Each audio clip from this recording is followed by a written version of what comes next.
We are audiostack.ai. Combining AI writing, the best synthetic voices, with production and delivery. Be it ads, podcasts, or VOs for video. Just like this ad. How would you utilize AI audio? For free. Go to audiostack.ai/contest. Give us just a few details. And you could replace this spot and be heard by millions. See webpage for T's and C's. audiostack.ai/contest. Judy was boring. Hello. Then Judy discovered ChumbaCasino.com. It's my little escape. Now Judy's the life of the party. Oh, baby, mama's bringing home the bacon. Whoa, take it easy, Judy. The Chumba life is for everybody. So go to ChumbaCasino.com and play over 100 casino-style games. Join today and play for free for your chance to redeem some serious prizes. ChumbaCasino.com. No purchase necessary. Void where prohibited by law. 18+ terms and conditions apply. See website for details. Welcome to another episode of Crazy Fitness Guy's Healthy Living Podcast. My guest today is Camila Williams, who's also a doctor.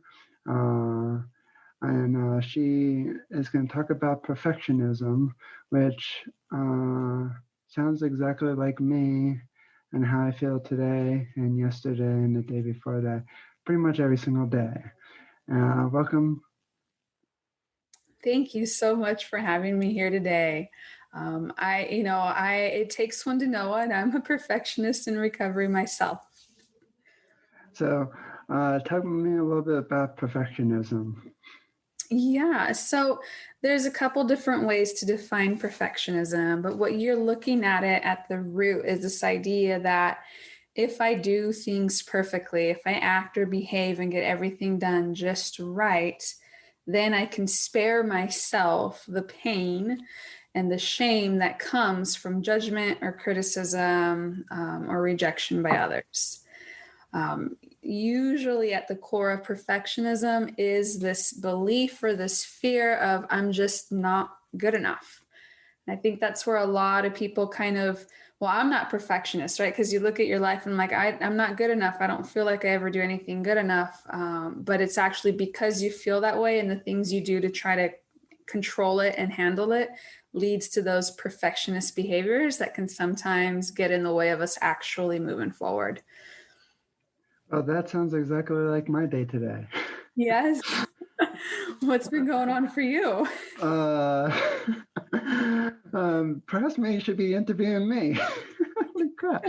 My perfectionism is I feel like I'm all over the place. I just had to go back through all my blog posts just to I had somebody to help me make a disclaimer for my website for affiliate marketing and everything. And they use a size 12 font.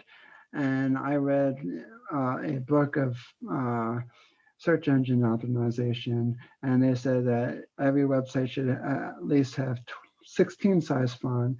And at the time, I didn't know that. But I kind of felt like, why is this person making 12? And it's like, I want a 16. And she's like, no. And it's like, you want 12 because so then people can differentiate. And it's like, people can differentiate if the font is two different fonts and one's bold and one's not bold. Yeah. So I went through all of that and it's like, man, if I only could be just perfect and I didn't have to go through all this trouble. Right. But that's a great example of, I think one of the things that's not all perfectionists, right? There's different flavors of perfectionism, but it does show up that way. Like one of the things that perfectionists will do is we will obsess or ruminate over the little details. And we're spending so much time and energy trying to get all the little details just right. And it's stressing us out. And it's like when we take a step back and we're trying to look at the bigger goal of what we're trying to accomplish, like get these blogs and get this website and get this launched, we're putting all our time and energy into something that's not as, it's not as efficient. It's not really what's going to move us forward in terms of our business, our school, and our goals. So a lot of perfectionists will spin their wheels It's another way to procrastinate. That's another really big thing for perfectionism is we procrastinate a lot. And and sometimes we'll procrastinate by staying busy. We're doing busy work, we're still working, but we're just not working on what actually needs to be done. Sounds like me in many, many ways. Oh my gosh. So how did you know that you were a perfectionist? So it wasn't, I did not have like an aha moment. It was just over the course of time and in working with a lot of clients, I started to really pick up on these common themes among people, and kind of recognizing that one of the reasons I worked so well with it is because I really understood it. It's because I went through it myself. And I guess the first time I really got hit over the head with it was when I was in graduate school. So I had been able to keep up my perfectionistic ways throughout college, procrastinating till the last minute, pulling all-nighters to get things done, and things always got done. But when I got to graduate school, that was not working anymore. Procrastinating because I was so afraid, I had to get the term paper just right, and it had to be perfect, and I had to get a good grade, and I would wait till the last minute. And a graduate term paper, you can't do it in an overnighter. You need weeks of. Thanks to our sponsor to make this podcast happen. If you haven't heard about Anchor, it's the easiest way to make podcasts. Let me explain. It's free. There's creation tools that allow you to record and edit your podcast right from your phone or computer. Anchor will distribute your podcast for you so it can be heard on Spotify, Apple Podcasts, and many more. You can make money from your podcast with no minimum listeners. It's everything you need to make a podcast in one place. Download the free Anchor app or go to anchor.fm to get started. Oh, by the way, I forgot to mention, it only takes about 5 to 10 minutes to set up. It's simple, easy, and the best part, it's free. So download the free Anchor app or go to anchor.fm to get started today to just create your own podcast. Research and preparation, and I started falling behind. And that's when it really I had to stop and check myself. I'm like, what is going on here? This is actually starting to create some real consequences for me in the real world, and I needed to change that. Well, I didn't get to that part yet, but good. Hopefully you can catch it sooner, and then you won't have to deal with it. I hope so, because I think in my opinion, and I hope my mom does not overhear this. Crap. She probably might listen to this podcast. I feel like I kind of get my perfectionist from her a little bit, because I feel like, I'm not doing enough. Like today, I felt like I'm not doing enough marketing on my end. I have a bunch of tools that can help automate the process to keep my account afloat, so it's not lost in the shuffle of put me in the bottom of Facebook.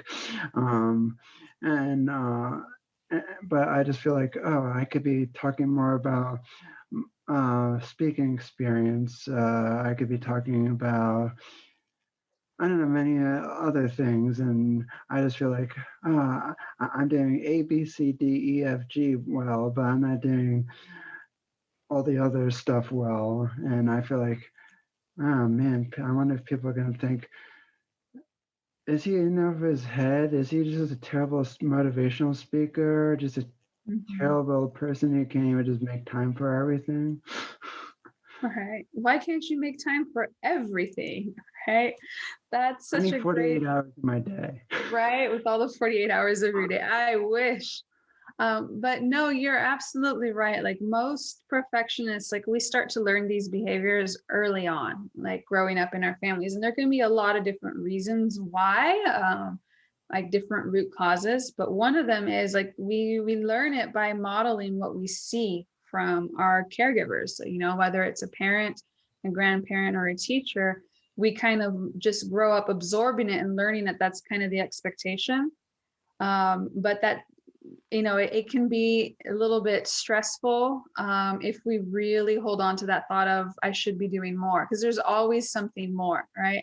this isn't good enough. There's always going to be more that you can do. And if you don't know when to stop or where to draw the line, you're going to burn out. And that's something that I see a lot in the people I work with, is they go through these crazy cycles of work, trying to do it all. And then they kind of crash and burn, and they're doing nothing because they just completely burned out, and then they start over. And it's just this constant up and down cycle. So it's learning to kind of when to stop and step back and create a little bit more balance. You basically summed up my whole 2017 to 2018 year of starting Crazy Fitness Guy. 90 plus hours a week. Yeah, 90 plus hours a week. That's a lot. And one of the things that happens too is I'll talk with people and they're like, well, I'm not perfectionist because my home is messy. Like everything there is disorganized. And I'm like, well, you can be perfectionist in certain areas of your life. And because all of your time and energy is going into that one area, the other areas of your life are kind of crumbling in a bit of a mess because you just haven't been giving it enough time and energy. And so, yeah, I'll see this where people put all their time and energy into work, but they don't have any time or energy left for their health. Or they're putting all their time and energy into their health, right? The eating healthy, exercising, all those things, but they're not really investing in their relationships and they're a bit disconnected. So there's a lot of different ways that it can show up. And so I just want to caution that you don't have to be perfectionist in all areas. Well, would you say that perfectionism could happen, like you said early on in life, but can it also happen, I don't know, as an adult too? Like I feel like I didn't start feel like I was becoming a perfectionist until, I don't know, maybe the last few years of running Crazy Fitness Guy. I feel like I'm around my parents and I feel like, oh, I had to do this a certain way, I had to do this a certain way, I had to finish this project before I start anything else. Mm-hmm. And I mean, I don't mind like finishing one project, but I mean, it just feels like I see my mom doing all these things and it's like, should I be doing more? Should I be doing this? Should I be doing that? Am I lazy? Yeah, no, it absolutely can show up at any point in your life. There can be certain things that kind of trigger it and bring it on. And so I'll share that, like the two, there's kind of two paths that I see most often, and this isn't the end all be all. Everyone has a unique experience, but most commonly what happens is perfectionism kind of starts to come up when you're trying to prove yourself to someone or something. And so I kind of call this, I'm trying to get accepted. I'm trying to be loved. I'm trying to get recognized and praised. And so it's like, I'm trying to prove myself. If I can do all this and achieve all this and more, like then people will be proud of me and they will praise me and they will accept me.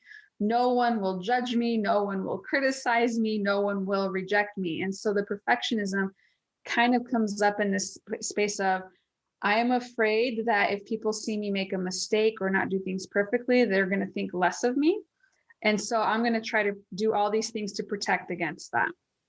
And so that's kind of one path. The other path is when you're kind of in a harsh environment, and that can happen at any point in your life. And harsh environment, it can be anything from like abuse or trauma to being bullied, to being socially rejected, or to even, starting a new job where you just don't fit in. And now you're trying to protect yourself from being hurt because you are in a harsh environment. And that's where these perfectionistic behaviors come out. It's like, if I do everything perfectly, then mom won't yell at me. If I do everything just right, then the boss isn't going to call me out in front of everyone. If I get everything just right, and then, people are going to want to be on my group project in class and no one's going to, say, I don't want this person on my team. And so it becomes as a way to try to protect against being criticized or judged or hurt. And so those are kind of two of the most common pathways that I see, but just notice that it's almost, I always want to tell people, like, don't feel bad if you are a perfectionist. Like, just acknowledge and recognize that this is how you've learned to kind of protect yourself and survive and and try to do well, basically. I definitely know. I definitely know when I was doing. I kind of feel like lately the perfectionist. Like I feel like I kind of found that the way, kind of feel that way from doing motivational speaking. Like I feel like, oh, I have to be on top. I feel like Google needs to find me more, and I'm recent I'm not just some kind of all over the place. And I definitely, yeah, I agree definitely with what you said. And I kind of feel like my perfectionist also comes from maybe just the bullying that I got when I was growing up, where I feel like I didn't fit in. So now I'm trying to figure out, okay, so how can I fit in the motivational speaking world? How can I fit in to make other people feel good? Because sometimes I don't feel like I'm making myself feel good. And so it's like, maybe I can make someone else feel better. Yeah, and that fitting in is such a big part of it. That was my flavor of perfectionism, was the fitting in. Is like, I kind of learned growing up, it's like, oh, when I do something really well, people want to hang out with me and they want to be on my team. This feels good. How do I get more of it? And it just kind of, it can spiral out of control. And like, that's one of the things that I wanted to share. It's like, I get a lot of people saying like, well, what's wrong, right? So what? Like, my perfectionism actually helps me be a go-getter and achieve and do more and more and more because I have that drive. And a lot of people are, able to go get by just fine. But the people who end up working with me, it's because it is leading to some consequences. It's creating some problems. And two of the things that I see as, having the biggest consequences is perfectionists. They tend to give up more easily or not even try. And I want to talk a little bit about that, because if you're trying to launch something, you want to be an entrepreneur, or you're faced with like new challenges at school or work, this really becomes an issue if you give up more easily or you don't even try. So the giving up easily, I'm trying to do everything perfectly. And I'm spending so much time and energy on all the little details that maybe aren't as important in the bigger picture. I'm overworking myself and I'm burning out because I'm doing too much too soon. And I'm in it for the sprint when really I need to be in it for the marathon. That's where it's more likely to just give up, right? It's that bit of that all or nothing, like, oh, I tried it, didn't work, throw my hands up in the air and give up. And so I'll see this with a lot of perfectionists who will start and stop a lot of projects. They've got a lot of things going on, but not one thing is actually finished and taken through to completion.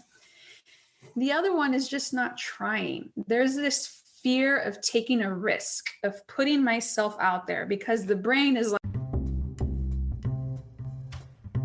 there are so many ads these days wherever you go. There are ads in movie theaters, on TV, on radio, and on billboards. So why would you want to listen to ads in a podcast? Subscribe to the Crazy Fitness Guy Premium Podcast to get these exclusive benefits. Listen ad-free. Behind-the-scenes access. Access to our free Facebook community. And so much more. Become a premium member for only $5 per month. To learn more about the Crazy Fitness Guy Premium Podcast, go to crazyfitnessguy.com/healthy living podcast or click on the premium podcast link in the show notes. Now let's get back to the show. like, what if I fail? What if I fall flat on my face and then it's proof? Everyone's going to point and laugh at me and see, I knew you couldn't do it. See, I knew you weren't good enough. See, I knew you weren't cut out for this. And so there's a part of us that's like, I don't want to wait to find out if that's true. So I'm not even going to try. I'm not going to put my hat in the ring and I'm just going to sit here and play small. So I just wanted to throw that, like, those are, if you find yourself giving up easily or not taking risks, not trying because you are afraid of failing, you might be a little bit of a perfectionist. So how would you, how can people combat being a perfectionist. Like, what are some ways? Because I think it would help me and my listeners to figure out how to combat ways, because I definitely need it in the next few weeks because I'm feeling burnout already. Huh. So the first way is I always like to kind of remind people, you need to learn to recognize when you're falling into that all or nothing pattern. So the first step is you got to recognize it, because if you don't know what's happening, then you can't do anything to change it. And so it takes a little bit of practice, but really look at the different areas of your life of, am I approaching this of like, I got to go all in? And so I'll see this with health changes, right? I want to get healthy. I want to lose weight. So I got to go to the gym every day, and I got to drink a green smoothie every morning, and I got to take all these supplements, and I got to cook healthy, and I got to cut out sugar, and I got to do it all. And I do it all for 3 days. And now I'm overwhelmed and tired, and I don't do anything at all. And I stop. All right. That's that all to nothing, is I'm telling myself I have to do it all just perfectly. And when it becomes too much, kind of fall off the wagon and give up. I'll see this among dieters, like, oh, I cheated, I fell off my diet. Well, the whole day is gone. It's like, that's all or nothing. Just because you had one meal off plan, you don't have to throw out the whole day. You can get back on track. So just notice this all or nothing pattern coming up for you, because then the challenge becomes, what is that middle zone? Right? If you have all or nothing, black and white, what's that? I call it the gray area in between. So how can I break things down into smaller steps? Instead of saying I have to do the entire term paper, I got to do it all, and I got to do it just right, and I'm going to be working day and night for the next 2 weeks because this paper is due next Friday. Oh, okay, I'm doing all or nothing again. How do I break this down? It's like, you know what? I'm going to write one paragraph with 2 references. You got to be very specific. You break it down and you start little step by step. It's easier said than done. I know. This is why it helps to have a friend, someone who can, hold you accountable, to kind of be a little bit of that sounding board of like, okay, I'm doing this again, and they can call you out on it. But the idea here is you're learning to focus on the process. That gray area, I call it the process. It's not about turning in the term paper and getting the A+. It's about what you're learning during the process. It's not about getting completely ripped and shredded in the gym. It's about showing yourself that you can be consistent and that you can show up for yourself and take care of your body little by little, day by day. And so the more that you can learn to enjoy the process and the journey, and the less you're kind of removing yourself from like, but I got to get this done, that I got to do it all, and I got to do it all now, the less stressed you're going to be. So I'm going to slow down right there. I want to check in with you because I got a lot of other tips to share. Well, there's, I just have to add something real quick. There, about that gray area about, I know for myself, I've been noticing a little, when you were saying that, I've been kind of just, I was honestly listening, but I was also like thinking in my head of like how I always start my mornings out and everything. And when I get out of bed, like in the morning after I work out and everything, I start like checking like just pretty much stupid stuff. Like for instance, like I keep on thinking, I was like, I'm going to give you like a really crazy example. Like I always keep checking to see where CrazyFitnessGuy is in Google search, just to see. It's like, am I doing well here? And I was like, did Google give me any knowledge graphs or anything? And I'm like, We are audiostack.ai Combining AI writing, the best synthetic voices, with production and delivery, be it ads, podcasts, or VOs for video. just like this ad. How would you utilize AI audio? For free.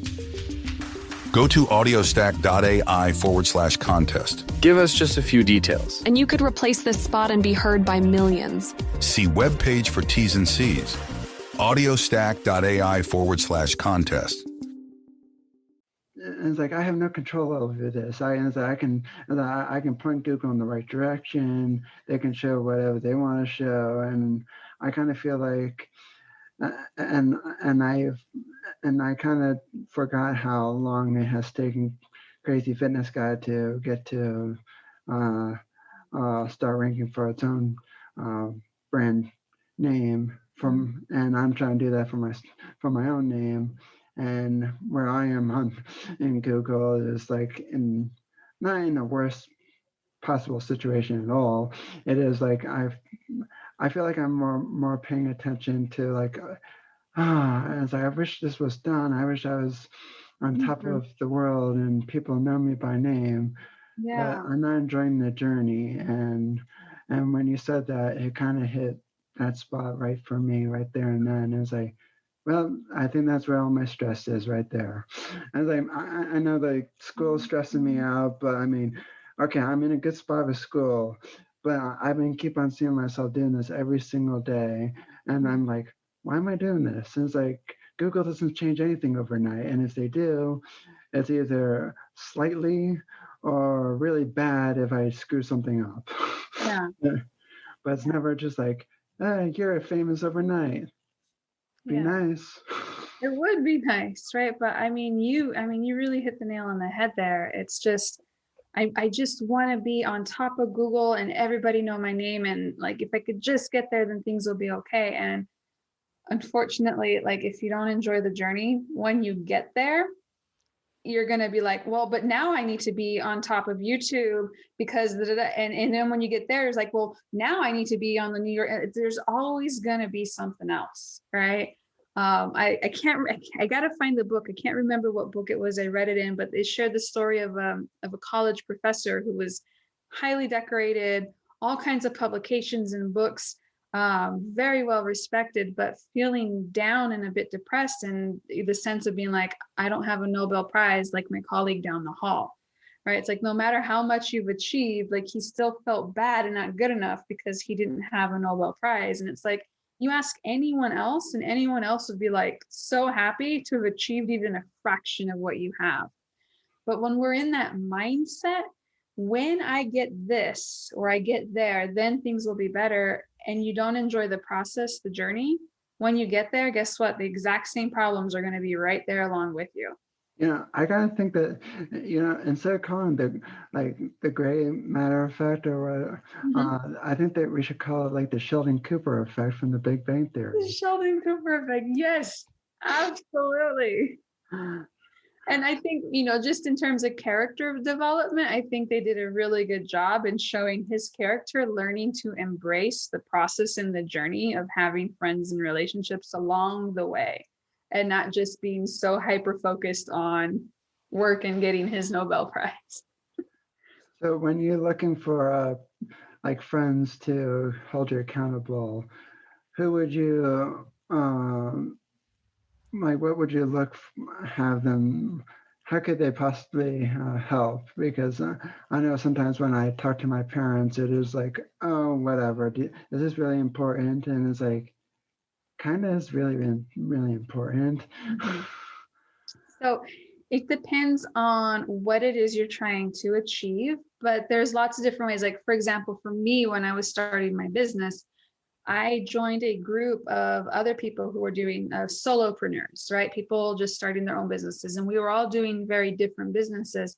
But because we were on a similar journey, we could call each other out on, like, they were able to come like, Camila, who cares about the effing funnel? If you're not actually talking to anyone, there's no point in having a perfect funnel. Like, they were able to call me out on, you're trying to get this so perfectly laid out, but you actually haven't talked to someone, like you're missing the whole point. And so it's helpful to have a group of people if it's something very specific, like starting a business or a blog, even in school, if it's a specific subject area.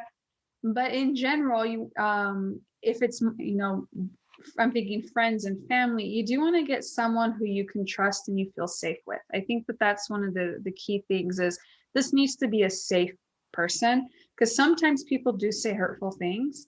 And so we need to know that we're talking to someone who genuinely cares about us and has our back, because when they call us out on something, it means it's more meaningful. And someone who, like what you shared is, I keep checking Google every day and trying to see where my ranking is. And my immediate thought is, what are you making it mean? Are you making it mean something about you?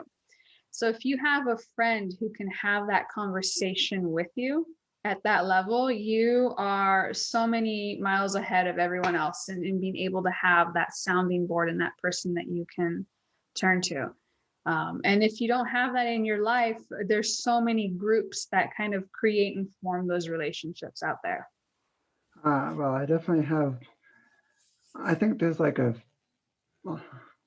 lot of names come to mind. Good. But yeah, I definitely. I can't believe I finally hit the nail on the head. Even after writing a lot of stuff in my journal the last few months, I still couldn't put the puzzle piece together.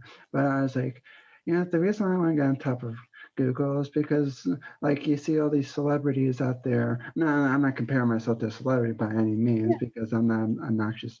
I mean, like, that's what we see. Yeah. But I wanted to have my name in the knowledge graph to give myself more authority. I mean, not authority in a bad way, but just like, oh, he's actually a well-known public speaker or motivational speaker. And here's a little bio of myself. And it's like, and I know I can't control any of that, but it just kind of makes me like, it's like only Google gets to show what they want me to show. It's like I can persuade them, but I can't do anything about it. Yeah. And this theme came up a few times. It's that control, right? Like I hear you say, I know I can't control that. And that's what perfectionists, right, that will do. It's like, logically, I know it, but feeling like, but I still want to try. I know I can't control what they think of me, but I still want to try to control what they think of me by doing everything just right and just great and perfectly. And they're going to be like, wow, this is amazing. And that's one of the traps that perfectionists fall into. And so one of the ways that I will conceptualize perfectionism is it's about control. You're trying to control the outcome, right? If I do everything just right, then it's going to be just fine and I don't need to worry. All right. This is why perfectionists have a hard time delegating. It's about controlling how other people see us. If I don't make any mistakes and everything is perfect, then no one's going to judge me or criticize me and they're going to think I'm awesome, right? And it's about controlling my own feelings.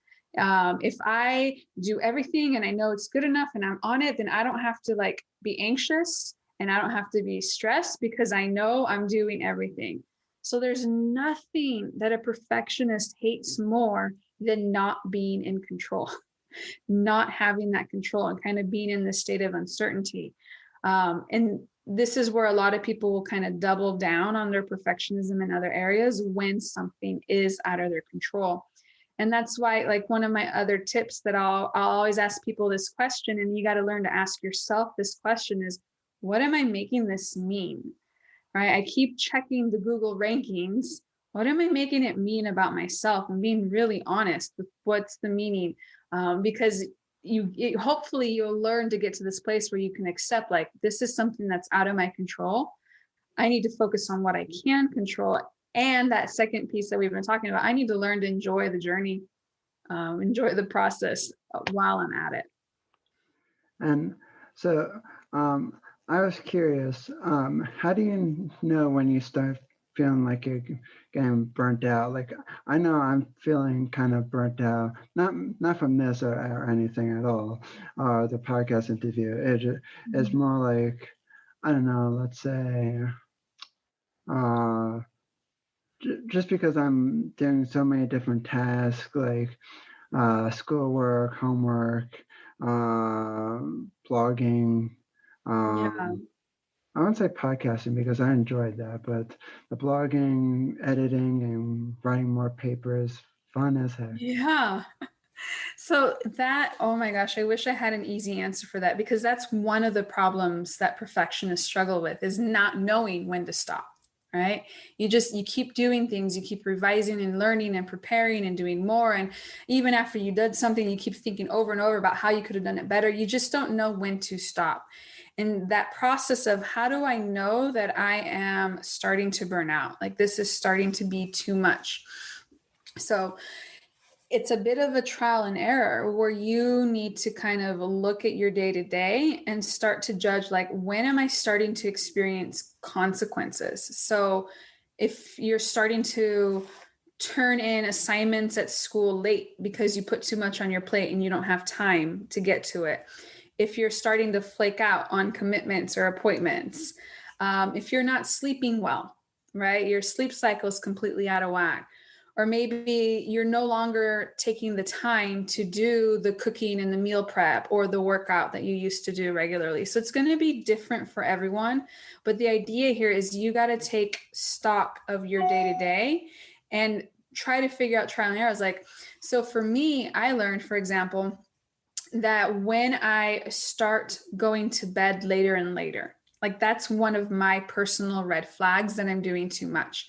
If I'm going to bed after midnight, I know from experience that after about 2 weeks, I'm entering burnout zone where I'm just short and snappy and irritable with everyone around me. So I watch out for that. If my schedule is getting so out of hand that I'm going to bed after midnight, if I keep that up, I'm going to burn out. So I need to kind of slow down and reassess. I had another client. She shared that like her immediate sign was the more she started yelling at her kids. Like that was her sign. Like she's yelling at her kids because she's already so stressed and so tired with everything else she's keeping up with that she has less patience. And so that was her sign. Like my mom. There you go. Right? Who is a little bit of a perfectionist that you learned from. And so the vicious cycle. It is a vicious cycle. And so, but that's the thing is like, you know, how do I know I'm headed towards burnout? It's going to be different for each person, but it requires you to take a look at your day-to-day life and start to pick up on these patterns of when I start to do this behavior, you know, shortly thereafter I burn out. And it takes a bit of that trial and error, but you'll learn very quickly once you start paying attention to what's happening. So how long does it take for one to figure out that they're feeling burnout? Because I had some days where the burnout started around like 5:30ish, 6 o'clock, around 7 o'clock. But sometimes it can also happen later, or it could just happen from just 5 o'clock to 9 o'clock and 10 o'clock. And yeah. Yeah. You know, that's one of the things that I'm so glad you brought this up, because I see this so often, and I know I've done it myself, is as a culture, I am making some assumptions here. I'm sorry if this isn't true for everyone, but I feel like we live in a culture that values work. It values that go, that go-getter, someone who's always moving forward and doing things. And there are so many ads these days wherever you go. There are ads in movie theaters, on TV, on radio, and on billboards. So why would you want to listen to ads in a podcast? Subscribe to the Crazy Fitness Guy Premium Podcast to get these exclusive benefits. Listen ad-free. Behind-the-scenes access. Access to our free Facebook community. And so much more. Become a premium member for only $5 per month. To learn more about the Crazy Fitness Guy Premium Podcast, go to crazyfitnessguy.com/healthylivingpodcast or click on the Premium Podcast link in the show notes. Now let's get back to the show.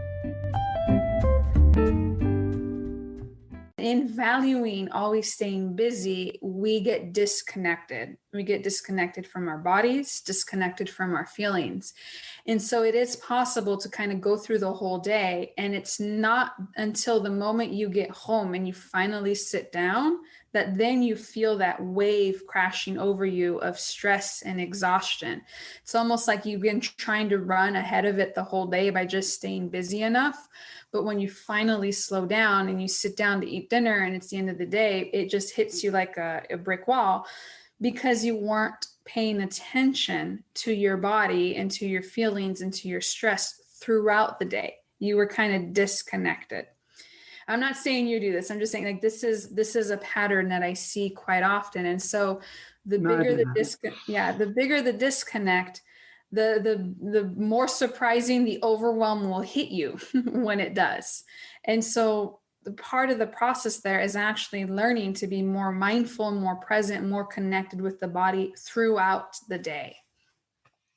Oh, that sounds like me. It sounded like me. Yesterday, I was working on. Actually, I wasn't working on anything. I was. Yesterday was Tuesday. I was. For a reason, I had an idea to post a specific post on LinkedIn, and I was like, would this even be a good fit for LinkedIn? And I started Googling just random questions, like, what is an acceptable post for LinkedIn? And I'm like, because everybody's like, oh, it's business-like, you should only post business stuff, but then other people say post personal stuff. I mean, not like too personal stuff, but like, I mean, like, just like share some small achievements of you and your brand. And I'm like, yikes. And then I started doing this around like 7 o'clock, and all of a sudden, but I started noticing that the time was slipping away, and at the time was at 8:30, and it's like, oh, this sucks. I just wasted an hour and 30 freaking minutes. That is such a great example of what perfectionists do, right? I call it going down the rabbit hole. Right? Should I post this on LinkedIn? A non-perfectionist would post and find out, oh, well, that didn't work. Let me change it. A perfectionist starts going down the rabbit hole of, I got to research this and what's the right post. And, oh, I need to have this, this, and this. And you need to get this brand message. Okay, now I need to create the perfect post, and I got to get the languaging right. Now I got to get just the right image. And hours later, you're like, oh my gosh, all that time and energy. And now I am a bit tired. And it's like, in the long run, it's the non-perfectionist who's just acting, taking action, and figuring out what works, doesn't work, adjusting to that and moving on. They actually end up moving forward more quickly than a perfectionist does. Jeez, oh my goodness. I tell you. So how could somebody get rid of, so in your opinion, how could somebody what's like the best ways to get rid of perfectionist, or like very limited? Like, is it writing in a journal, or? Yeah, it's, a perfectionism is very much an internal experience. It's how our brains, our minds, our thoughts work. And so writing in a journal is definitely a good way to start to kind of become more aware of how this is showing up in your day-to-day. If you're working with a coach or someone or a friend that you trust, they can call you out on certain thoughts. Because you'll say like, I have to get this right.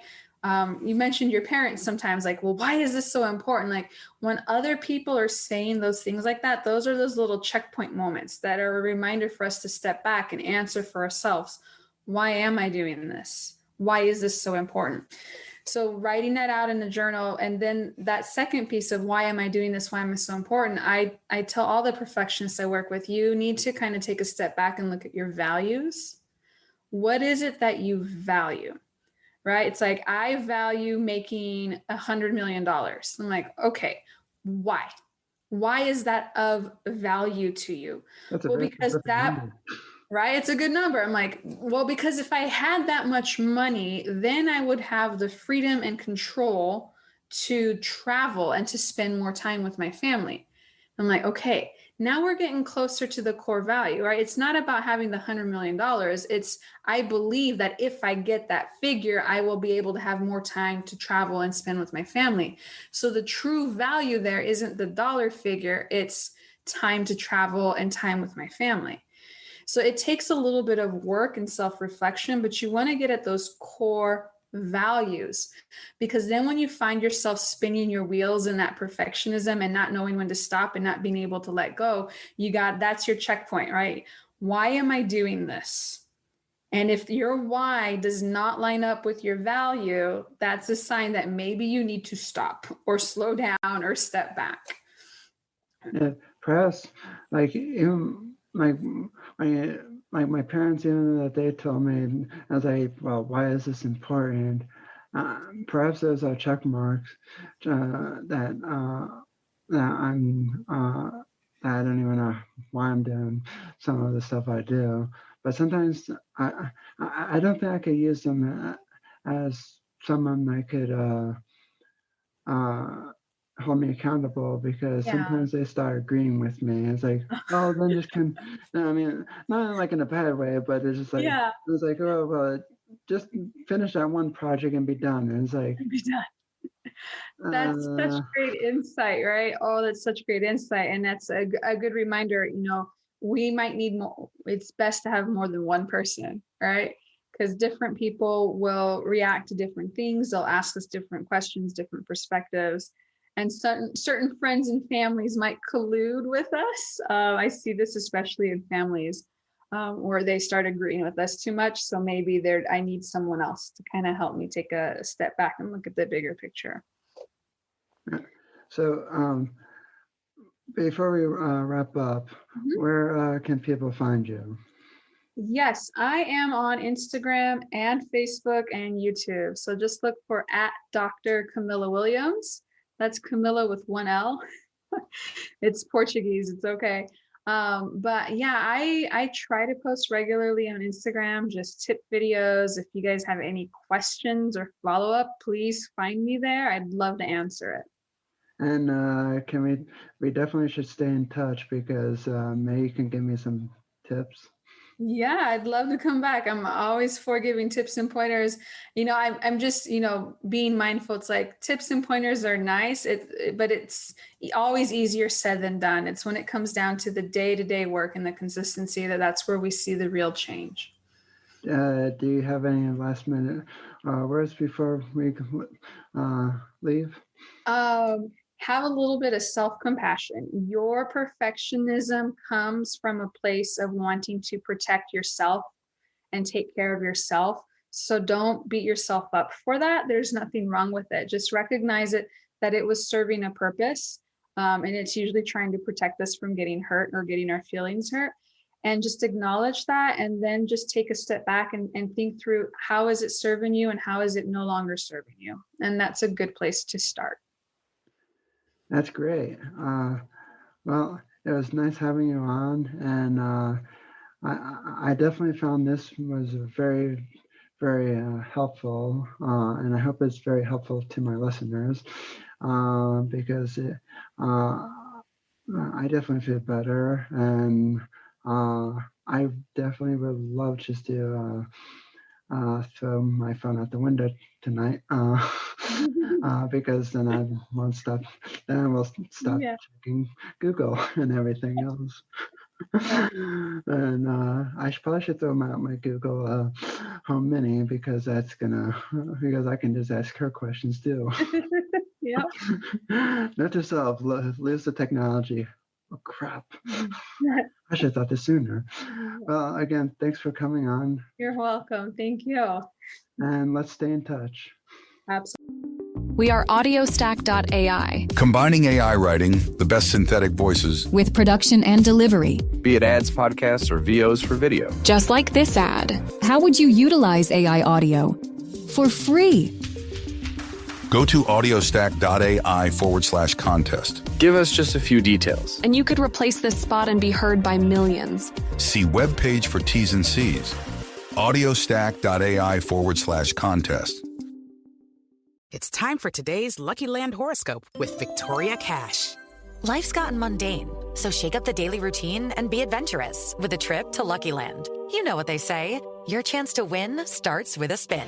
So go to LuckyLandSlots.com to play over 100 social casino-style games for free for your chance to redeem some serious prizes. Get lucky today at LuckyLandSlots.com. Available to players in the U.S., excluding Washington and Michigan. No purchase necessary. VGW Group. Void where prohibited by law. 18+. Terms and conditions apply.